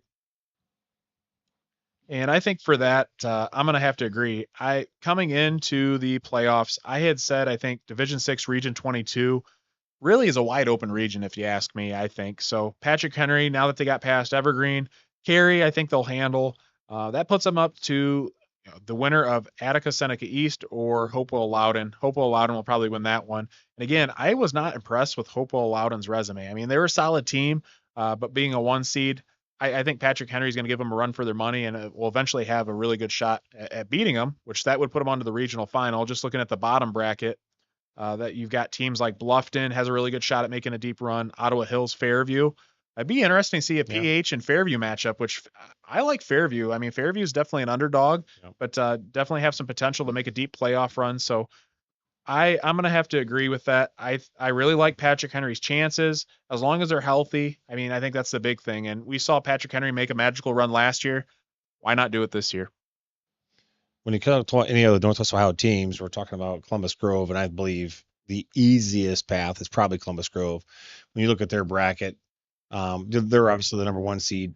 I think their toughest games this week against Lima Central Catholic. That's the only thing that was holding me back is this week's game. After that, it's a 4-12 seeds playing each other, Mohawk and Macomb. Then the bottom part of the bracket, you got Duffield St. John's, who did just knock off the 2 seed. Duffield St. John's is actually favored to win this week too. So. Yeah, they're playing Tiffin Calvert, which is a 7 seed, and then you got Gibsonburg and Lipsick. So I really think, personally, I think Columbus Grove's got an easier path than PH.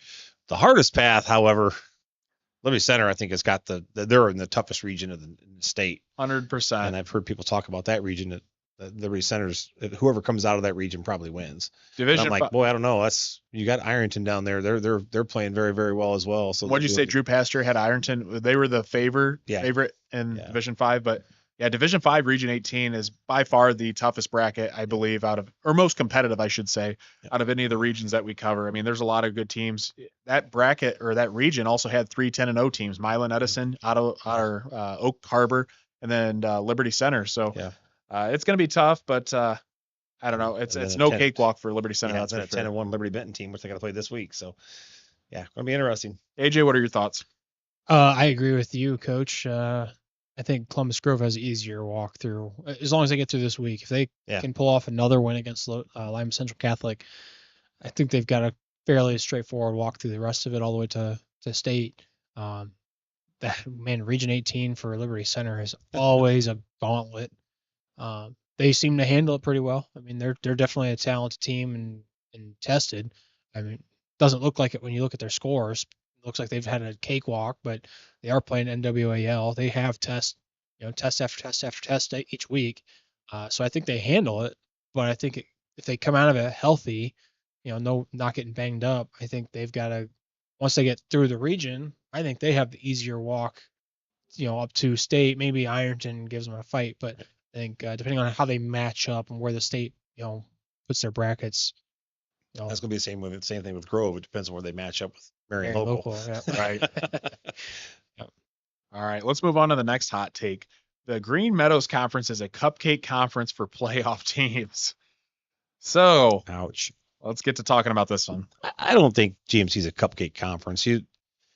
Paulding went in. They got beat, but they didn't get completely blown out of the water. Sonora, I mean, in all aspects, should have been able to win. They should have won. Just didn't. Fairview did win. Edgerton battling some injuries. A lot of injuries. Well, you look. It's a cupcake conference. Last year, how many teams made it from the GMC? 4 or 5. Antwerp. And all of them lost round 1 last year. Yep. The only team to make it out of the Green Meadows Conference out of the first round in the last 2 years has been Fairview, and that's this year. So I think for that, if you're looking at how they've performed the last couple of years, I think I have to agree with that. I mean, if we're being honest, like if only one team is getting out, and I know some teams have made close losses and things like that, but at the end of the day, it's still going to read a loss. You know what I mean? Right. That's how I kind of look at it. And I think we had said, I think the GMC, is probably down a little bit this year. I think that's fair to say. Yeah. Not necessarily that, there's not good athletes. I think AJ, you had said it, you hit it on the money earlier in the season. You said there's maybe just not as many good athletes, in some of these conferences. And I think that goes and speaks a lot of truth, but you just don't see, I don't know. I just don't see the it was competitive this year, but the talent level, I don't think was quite where we typically see it in the Green Meadows Conference. And because of that, in the last 2 years, and Fairview basically being the only team that has won, and they've gone make it 4 teams made it 1-7. The GMC's gone in first round. Yeah. I mean, I'm sorry, until they start winning some more games, I don't think you can say different. Right. Yeah, it's kind of a toss up a little bit on my perspective of it here. I mean, I want to side with the GMC because obviously I'm born and raised in the Green Meadows Conference, but you're right. 1-7 or whatever the record is the last 2 years in playoffs is not a good look for the GMC. Definitely struggling. But on the flip side, you said they do have some close fights. So when you say cakewalk or cupcake, I disagree with that because the teams they do play and the teams that do beat the GMC teams have to fight for that win. I mean, last year against Winford, it came down to literally last second of the clock for Tenora. They got beat, but Winford definitely at no point in that game had that game locked down. They had to fight to the very last second to win it. So it's not a cupcake. Right. It's definitely a hard fight, but yeah, they end up coming away with the win, and you know how that went. Same with this year, Carey ends up pulling out the win, but again, 6 seconds left on the clock, and they're in striking distance of the end zone to win the game, not even to tie it, to Right. win the game if they put it in the end zone. So again, Carey had to keep fighting. Now Fairview does win. Obviously, we said Edgerton had some injuries, things like that, and Paulding, they're first time making playoffs in a long time, so they're just happy to be there right now. Yeah, it would have been nice for them to come away with a win, but I think building for a program. Yeah, I think for me too. I think for the Green Meadows Conference to earn a little bit more respect on their name, what they need to do, next year going forward, their non-conference games, they got to win those. I mean, I think that's going to help earn some respect from fans, coaches, players, from surrounding teams. So I think that's one thing you got to do. And next year, the teams that make the playoffs, I think they've got to do better. I mean, they got to get out at least the first round. And when was the last time that the GMC has really had a deep playoff run? Probably Antwerp just a few years ago, which would have been, now it's 2 years ago. 2 years ago. So, Yeah. well, not this year. It'd be 3 years from this year. 3 years ago. 30 years. And outside of Antwerp, I don't think there was really any other teams from the GMC that really made deep playoff runs. It was just Antwerp those couple years, and I think that was about it. Not because since Fairview was down. You guys made your runs in 14-15. So, I mean, I think for the Green Meadows Conference to get back to the standard that, everyone's kind of used to, I think they've got to perform well in non-conference, and they got to get out of the first round next year. I think that's the only way to break the stigma around the Green Meadows Conference. Yeah. And, we look back at the pre-conference play this year. There was a lot of NWAL versus GMC games in those first 2 to 3 weeks there. And a lot of them actually were split 50-50. I mean, there was probably a little more lopsided towards NWAL, but those actually split a lot more than I expected. You start looking at some of those games, Bryan and Delta and Archbold, like those games are very close or even in GMC's favor. So, yeah, Sonora struggled a little bit, and a couple other teams struggled, but Fairview was looking good at the beginning of the season. And they're winning some, but man, when they get to playoffs, it's about all they got. All right, let's get into. Do you have one final statement, Tony? No. Okay. Last hot take here. Again, people wanted to know thoughts on the 16-team playoff format now that round one of the playoffs is over. So just a couple of different stats here.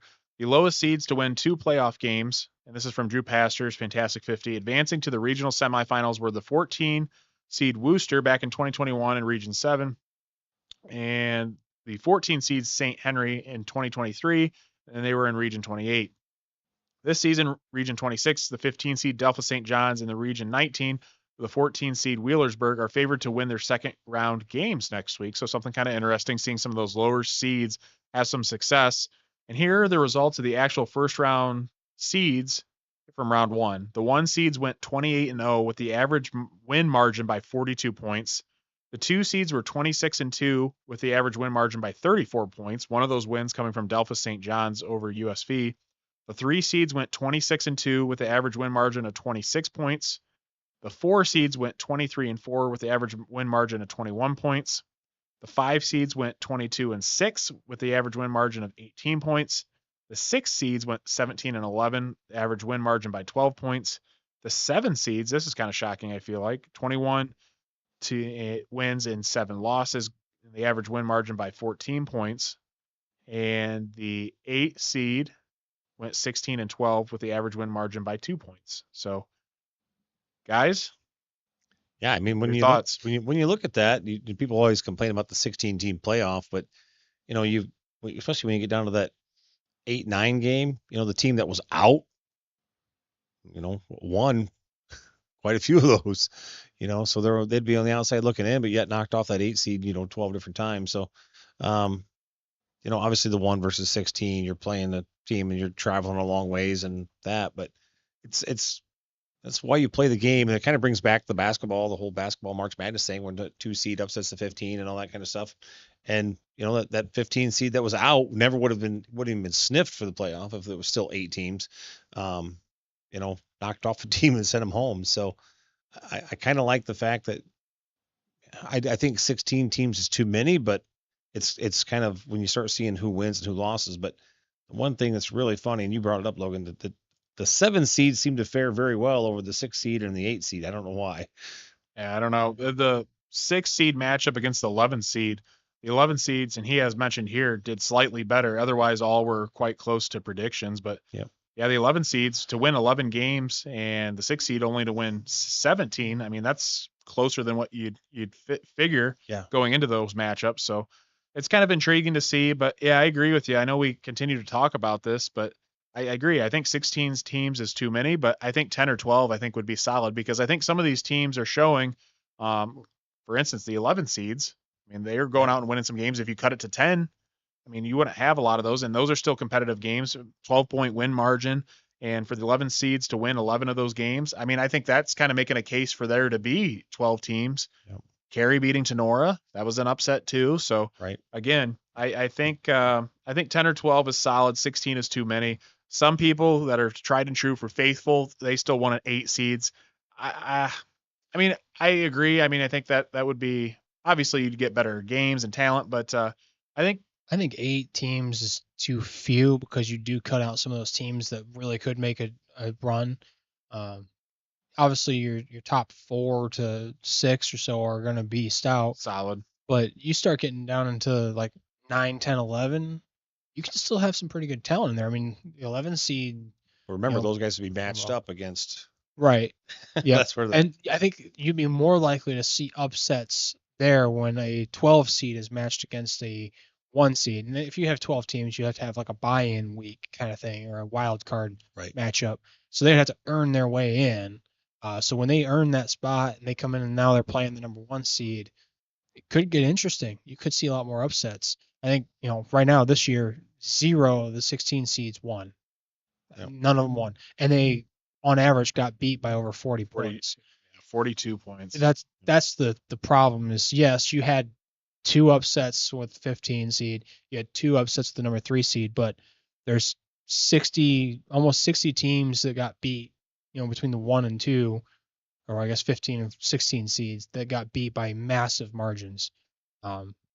It's not fair to the school or the kids to have to travel the distances they have to travel to get absolutely obliterated like that. Well, and the big topic too, which we saw teams, not facing, but they were supposed to face Marion Local that were dropping out of the playoffs. Yeah. And that's something that's just not good for the sport too. If you're getting teams forfeiting and not wanting to participate, and I just don't think that's a good look on the entire playoff format of OHSA football. So that speaks volumes about the way things are being run and organized right now.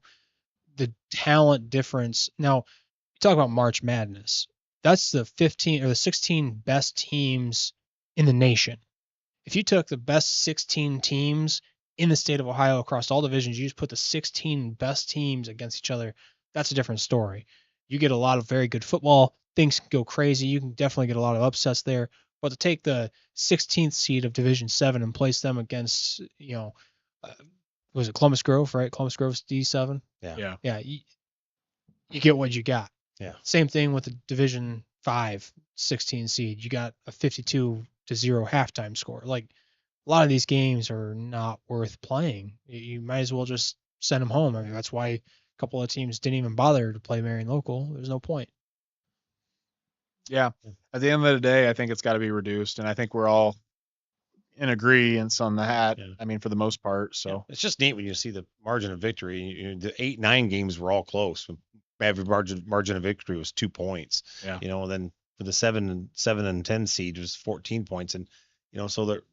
But man, once you get up to those 2, 3, 4, 1, 2, 3 seeds, it's so lopsided. 20, 30 points. When the average margin is a running clock, even down to almost the 3 seed. 3 seed was 26 points. Right. But, 1 and 2 are beating them by running clocks.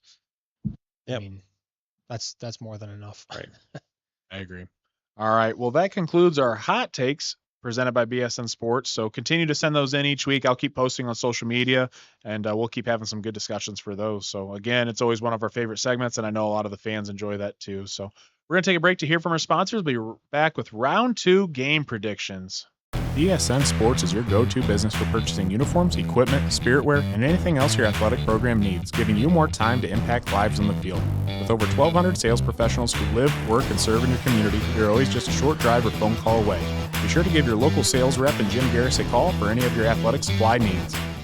Optimal Performance Fitness is your go-to gym in Northwest Ohio, providing group fitness classes, personal training, and sports performance sessions for area athletes. Located in Napoleon, Ohio. Give them a call today at 419-438-7265. Baden Stevens Body Shop is your #1 voted auto body shop in Northwest Ohio. We are your experts on all makes and models and are the only Chrysler, Ford, and GM certified collision repair center in the area. Located in Jewel, Ohio. Give us a call today at 419-497-3111 to schedule your free estimate. Come check out the Baden Stevens Body Shop difference. Titan GPS delivers technological superiority and improved player performance through wearable GPS made for high school football and strength and conditioning programs. From speed training to athlete recruit to workload enhancement, Titan is the easy-to-use yet comprehensive GPS tool to get it done. There's no minimum to get started, and Titan will walk you through every step to success. Message us on X Titan Sensor to learn more and get in touch. Marco's Pizza is honored to sponsor NWO Sports, serving your pizza of choice in Northwest Ohio. Defiance, Archbold, Wauseon, Delta, Bryan, Napoleon, Paulding, and Montpelier. Order online at marcos.com today.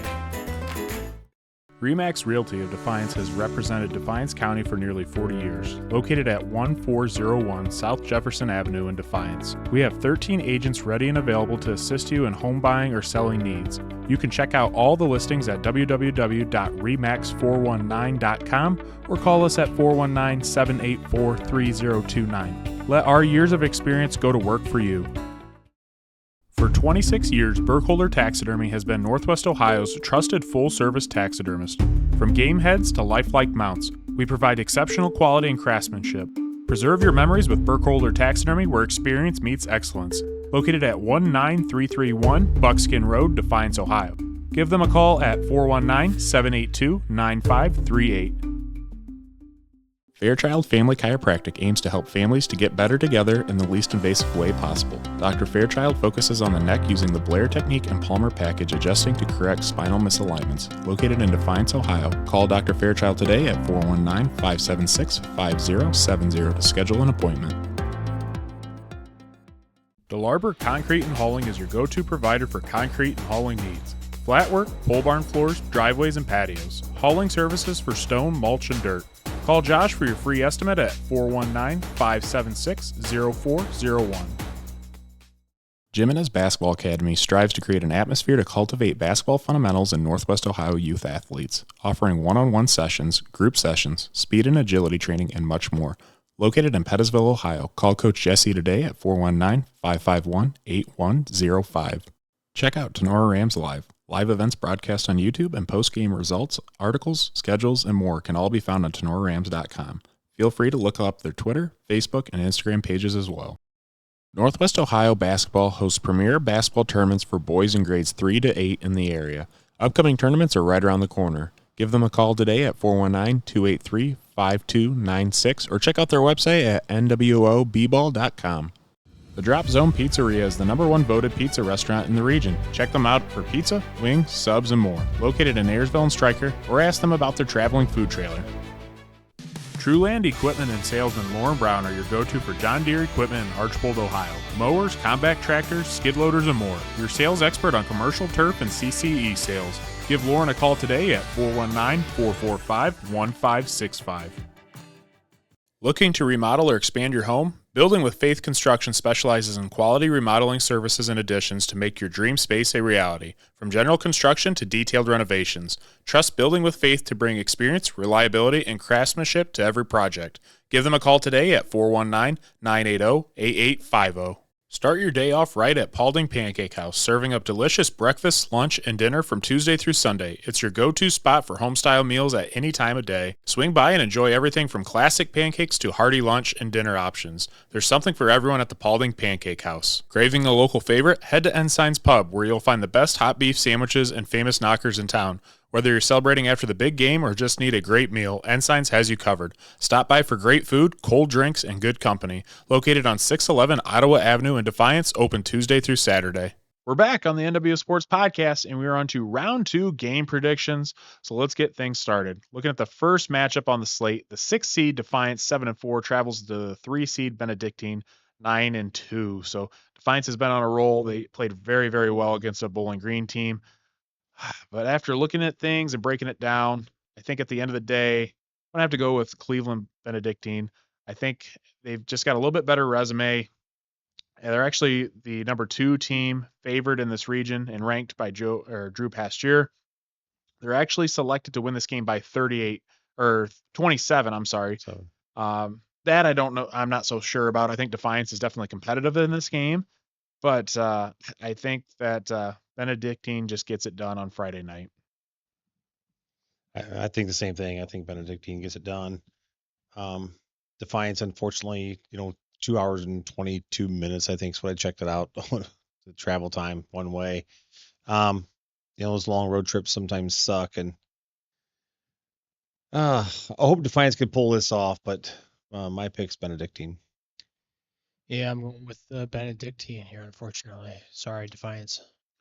Keith had Defiance and Matthew had Benedictine. So Keith's not here, but he's pulling for the Bulldogs, and we all are. But yeah, we're all pulling. Keith has Defiance selected, so he's the only one going against the grain.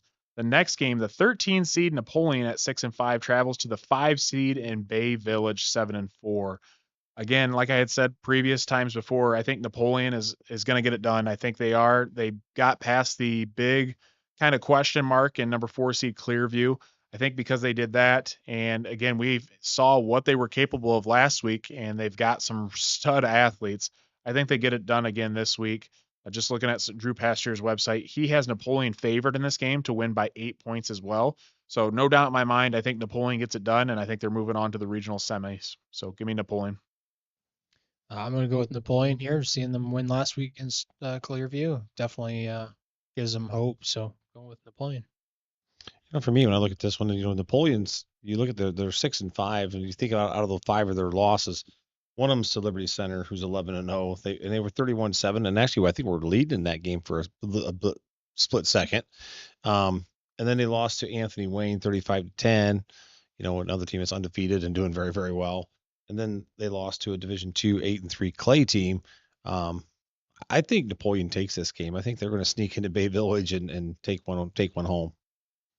And Keith had Napoleon and Matthew had Napoleon. So Napoleon across the board from all of us. Next game, we're looking at the 10 seed Ottawa Glandorf 6-5, heading to the 2 seed Shelby 11-0. I think Shelby has got too much talent. I believe they have a really good quarterback as well. I think he set all kinds of career passing records and whatnot over there. OG, they've got a solid defense, which we've talked about. I think there's too many questions on the offensive side of the ball, and I think Shelby ends up getting it done. Drew Pasteur has Shelby picked to win by 22. I think that may be fair, winning by 3 scores. So give me Shelby. Yeah, unfortunately, Shelby, I think it's going to be too much for Ottawa Glandorf. I know OG's defense is stout, but I think Shelby comes in there and shows them that their defense isn't impenetrable. I like comparisons sometimes, and both these teams have played Elida and Galleon. OG beat Elida 28-7. Shelby beat them 49-21, and OG beat Galleon 13-7, and Shelby beat them 35-6. So I think I'm with you guys. I think Shelby's just going to be a little bit too much for OG. They've had a great season. They do have the number 3 ranked team according to Drew Pasteur's number 3 schedule, Division 3. But I just think Shelby's going to be too much for him. And Keith and Matthew both had Shelby as well. Next game, the 7 seed Liberty Benton at 10-1 travels to the 2 seed Liberty Center 11-0. This will be a NWO Sports coverage game. AJ and Tony will both be attending this, so they'll be getting a good analysis of what's going down in Liberty Center. But for me, I'm going Liberty Center again. I think that they have a really good shot at getting out of this region. I think Liberty Benton obviously is a solid team, 10-1. The only loss is to Columbus Grove, and kind of got blown out in that game a little bit. But I think Liberty Center handles business, and I think they win this one potentially by a running clock. I'm going to say it right now. I agree. I think there's a good chance they have a running clock. Liberty Benton, I think, is better on paper, but I think Liberty Center is just going to be that dominant. And Liberty Benton definitely could put up a fight, but, man, not much has gotten in Liberty Center's way this year. I think Patrick Henry is the only true test they've had to, overcome adversity in. And I think they continue that trend for a few more games here. So Liberty Center.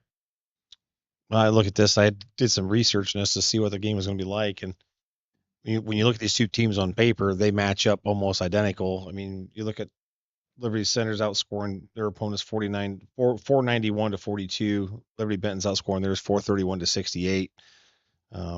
Liberty Benton's averaging 39.2 on offense to Liberty Center's 44.6. They're giving up 6.2 on defense, averaging to Liberty Center's 3.8.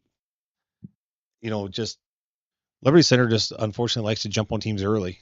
They're averaging like almost 24 points in the first quarter alone every game. So I just think Liberty Center's going to do the exact same thing here. They're going to jump out early. The only thing that concerns me a little bit, Liberty Benton likes to throw the ball around, and Liberty Center's going to have to take care of that. We know they're going to be stout up front, defensive, running wise, but they're going to have to be able to cover the pass with Liberty Benton. But I think Liberty Center gets it done. I don't know. Liberty Center's defensive backs are pretty solid. Yeah. Cam Colley is by far one of the best defensive backs in the area. Grady Miller's another solid defensive back. So they had 2 pick sixes, I think, for touchdowns last week. I think Colley had one of those okay. too. So yeah, I don't think they'll sweat anything. Yeah. Just kind of a couple extra points too. Strength of schedule for Liberty Center on Drew Pasteur's website is number 29 in Division 5. Looking at, let me pull it up here real quick. Liberty Benton, their strength of schedule is number 41. Again, I think some of those stats, I think everything looks pretty even on paper, but I think Liberty Benton, in their terms of their strength of schedule, they played a couple of really bad teams. Elmwood was 0-10 this year, so that was kind of a lopsided. And then they played an 0-10 Arcadia team as well. They beat some good teams. They did. Too. They beat OG. They beat a Macomb team that was 8-3 too. Pandora Gilboa. They beat all those teams. So I don't know. That'll be an interesting night. It'll be fun. It'll be a great atmosphere, I'm sure. Oh yeah. Really looking forward to that. Have to get there early so we don't have to park down at Grandma's store. There you go. All right. Looking at the next game here, the 12 seed Cary, 6-5, travels to the 4 seed Patrick Henry, 9-2. We got a chance to see Cary play, so we know what they're about this year. And we also know about, what Patrick Henry has to bring to the table. We've been following them closely all year long. I think Patrick Henry takes this one fairly easily. I don't think the physicality from Cary and their running attack scares them. I mean, obviously they played Liberty Center, which is definitely a huge difference compared to Cary in terms of talent level and physicality. But I think Patrick Henry, I think they take this. I think they win easily. Drew Pasteur has Patrick Henry favored to win this one by 24. I say that's fair. I say they possibly win by more just because Cary is so they're one dimensional. And we did see him score on a deep pass play against Tenora. I don't think they get away with that against Patrick Henry and some of their defensive backs. And they're going to be pretty solid. Grant Smith is going to be tearing things up as well. Like I said, he's one of my favorite defensive linemen in the area. He's got a great get off. So I think he handles those guys up front. And I think Patrick Henry comes out with a win in round 2. Yeah, I'm right there with you. I think Patrick Henry is the only team that's given Liberty Center any kind of challenge. And I think they kind of showed what they can do against Liberty Center. So I think Patrick Henry is going to handle Cary with no problem. I agree totally. I think, again, Patrick Henry's only 2 losses to Grove and LC, so they're battle tested. That Cary won't. I don't think will be an issue for him whatsoever. They handle the physicality of Liberty Center just fine. I think they'll handle Cary pretty well. Absolutely. And Keith and Matthew both had Patrick Henry as well, so all of us on the same page there. Next game is going to be our NWO Sports Game of the Week, and that's the 6 seed Fairview at 9-2 travels to the 3 seed Ottawa Hills 9-1. This is a game that Keith and I will be attending, and I'll be getting some highlight videos and things like that, and we'll be watching hopefully a good football game. For me, I got to go with the Fairview Apaches, and I told these guys off air a minute ago, I said, when it comes playoff time, Coach Rakes knows how to win and get things done, and I think that's what he's going to do here on Friday night. And he follows that model, like I said earlier, that, I was coached up on in college is, they're going to empty all the bullets in the gun and then they're going to throw the gun at you too. We know that Coach Rakes has all kinds of trick plays up his sleeve. They've got the athletes to get it done. The big question for me is, can they run the ball a little bit if they do get up, or, they need to in certain scenarios, because we saw them struggle with a little bit throughout the season. And then the other thing is the defense. I think this game is going to be a high scoring game back and forth. We saw how many points Ottawa Hills put up against Eden. We know what kind of offense Fairview has too. But I think the Apaches, I think they get it done, and they are moving on to round 3. So give me Fairview. I'm kind of opposite. I think the way Ottawa Hills handled Eden, which is obviously a very, very similar, basically the same exact offense that Fairview runs. Ottawa Hills walked over Eden 2 weeks ago. So I think they're going to handle Fairview's offense about the same way they handled Eden. And I think they're going to come out on top of this game. And I think it might even be multiple scores too. I don't think we're looking at a running clock or anything, but I definitely think, 14 points is not unreasonable for Ottawa Hills to pull away. Yeah, I'm going with the Green Bears. They match up really good on paper. Ottawa Hills averaging 46 points a game. Fairview's averaging 33 points a game. Fairview's giving up 19. Ottawa Hills giving up 10. So they match up pretty well on paper. I just think Ottawa Hills is going to be a little bit too much. I think Fairview's defense is a little bit more vulnerable than what people think. So I think Ottawa Hills is going to take this one. And Keith had Fairview, and Matthew had Ottawa Hills, so we're split on that. So I think it'll be a good game. I guess we'll see what happens on Friday night, but that's why we're going to cover that one. So that's why you line them up. That's right. Next game, we're looking at the 8 seed Lima Central Catholic 8-3 heads to Columbus Grove for a rematch. These two teams faced off in the regular season to the 1 seed 11-0 Columbus Grove. I don't know what we're going to get on our hands. I mean, I don't think this one is going to be a big blowout by any means, because Columbus Grove won this regular season matchup, I believe 28-20. Yep. So, one score game. But I think Columbus Grove gets it done. It's tough to win at Clymer Stadium. Just a couple different talking points I wanted to read off here. Thanks to Ned Stettschulte. Does a great job with the stats. Looking at some different things. Lima Central Catholic versus Columbus Grove. LCC actually leads the series 9-8. Grove snapped an 8-game losing streak to LCC with their win in week 9 of this year. I told these guys, I didn't realize, you look back from 2007 to 2014, Columbus Grove lost every single year to LCC. So definitely out for some revenge to kind of even that series out. But some other points here. Columbus Grove at Clymer Stadium. Again, we talk about Clymer Stadium as one of the toughest places to play at. Now with those colored lights and the new sound system, it makes it even tougher. So Grove is 4-4 at Clymer Stadium versus LCC since 1997. Grove is 14-1 in the playoffs at Clymer Stadium. Grove is 118-34 at Clymer Stadium since 1997.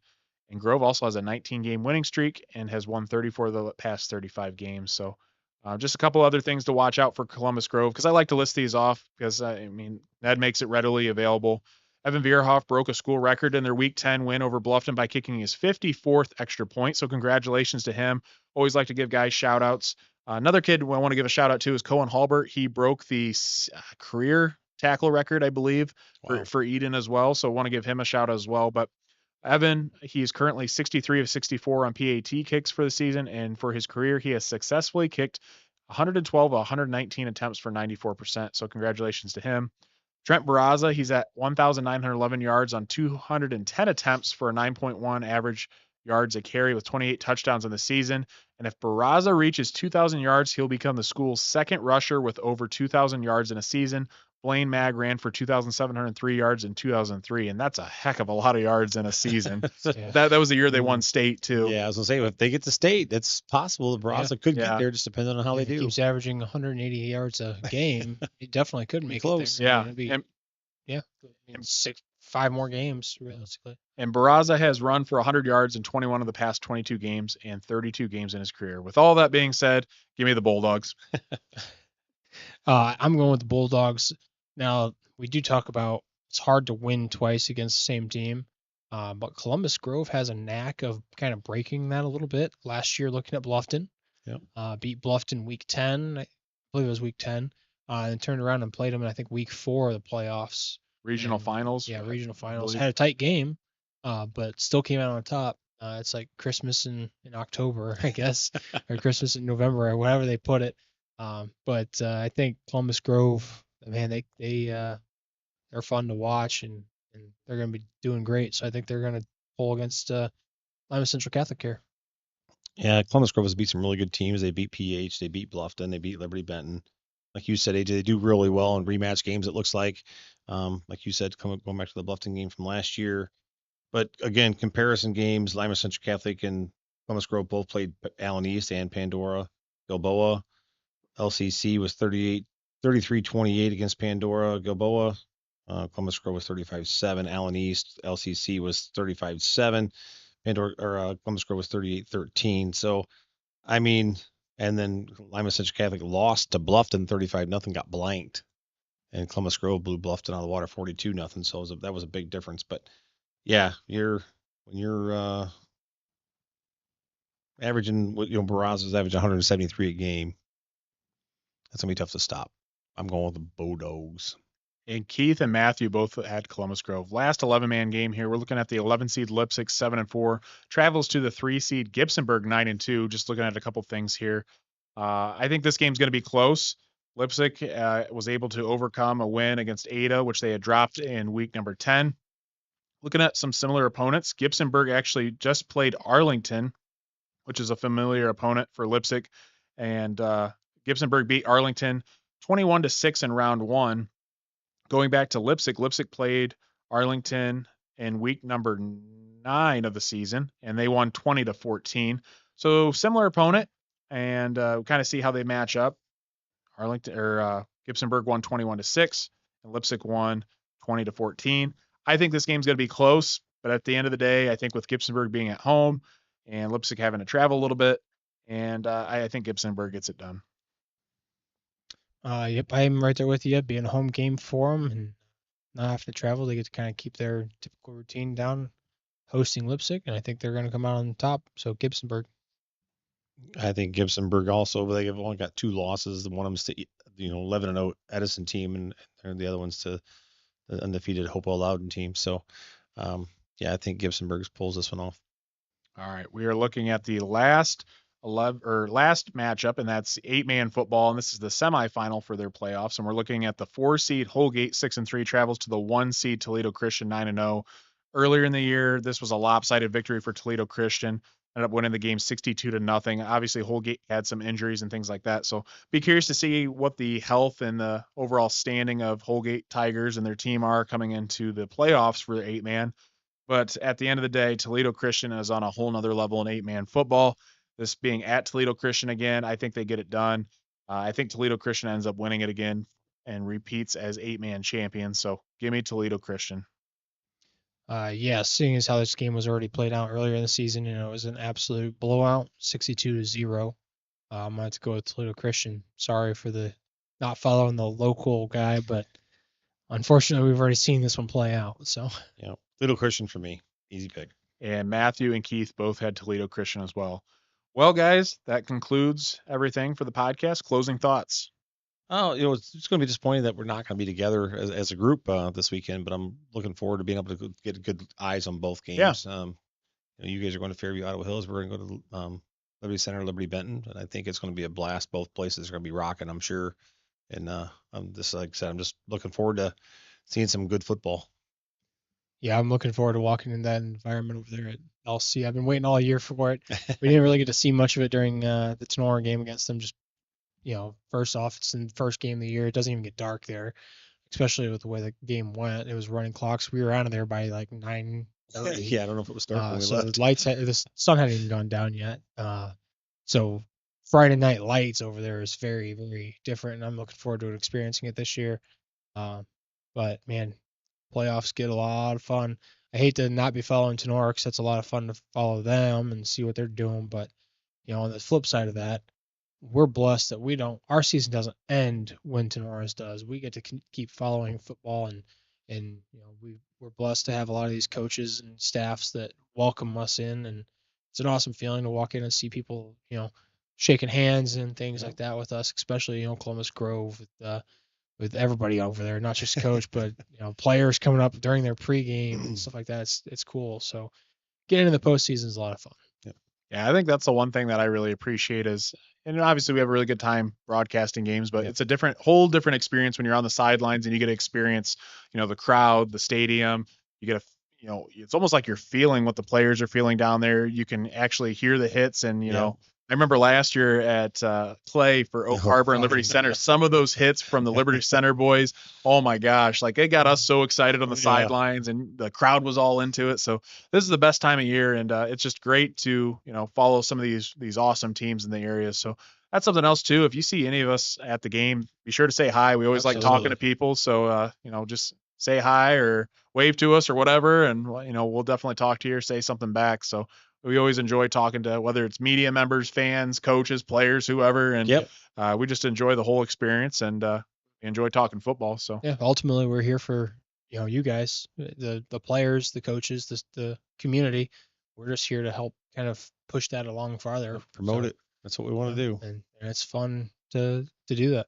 Yeah, I'm not sure what's the weather supposed to be on Friday. It's supposed to be warm. Honestly, haven't even looked. I haven't either. So let me look real quick. Considering today was in the 70s. Yeah, it was nice. That's pretty crazy. If that weather's like that for the first week of November still, that's pretty nice. So we'll see 61 and sunny. That's good football weather. Yeah, absolutely.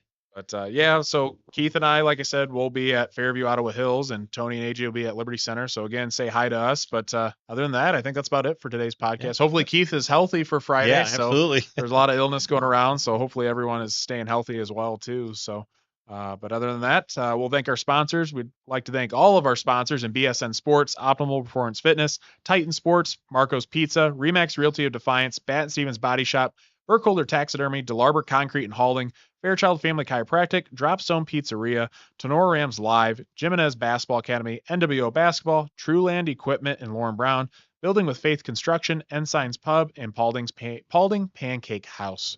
Again, we'd like to give a special thanks to Jeff Batt for allowing us to use his amazing facility at Bat & Stevens Body Shop for today's podcast. Stay tuned for the next NWO Sports Podcast in the near future, and thanks for watching.